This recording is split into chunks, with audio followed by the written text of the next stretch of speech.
महाराष्ट्रामध्ये जो सिंचनाचा घोटाळा अजित पवारांनी केला तो असाच केला।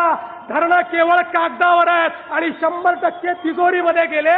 शेतकऱ्याच्या शेतीला पाणी मिळालं नाही, पण अजित पवारांच्या तिजोरीत मात्र सगळा पैसा गेला। अशा प्रकारचं नेतृत्व या महाराष्ट्राला मिळालंय। एक आमचे नेते परदेशामध्ये गेले, आमचे मंत्री होते, तिथल्या एका मंत्र्याला भेटल्यानंतर त्या मंत्र्यांनी त्यांना चहा प्यायला घरी बोलवलं। त्याच्या घरामध्ये गेल्यानंतर त्याचा मोठा बंगला पाहिला। तो बंगला पाहिल्यानंतर यांनी त्याला विचारलं, एवढा मोठा बंगला कसा? म्हणाला, चला पाठीमागे।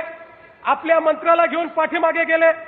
मंत्र्याला त्यांनी सांगितलं, म्हणे ती नदी दिसतेय? म्हणे दिसतेय। त्याच्यावर पूल दिसतोय? म्हणे दिसतोय। म्हणे त्यातले 10% हा बंगला बांधला।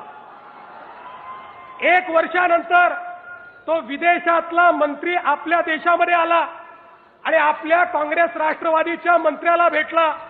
याने देखील त्याला चहा पिण्याकरता घरी बोलवलं आणि आल्यानंतर तो पाहतो तर काय, ओबामाच्या व्हाईट हाऊस पेक्षा देखील मोठा बंगला या आपल्या मंत्र्याचा। त्यांनी त्याला म्हटलं, अरे फारच तुमची प्रगती दिसते। नाही म्हणे, तुम्हीच गुरुमंत्र दिला, चला पाठीमागे। आपला मंत्री त्यांना पाठीमागे घेऊन गेला आणि त्या विदेशातल्या मंत्र्याला म्हणाला, ती नदी दिसते? म्हणे दिसते। त्याच्यावर पूल दिसतोय? म्हणे नाही दिसत। कसा दिसेल? 100%। महाराष्ट्रामध्ये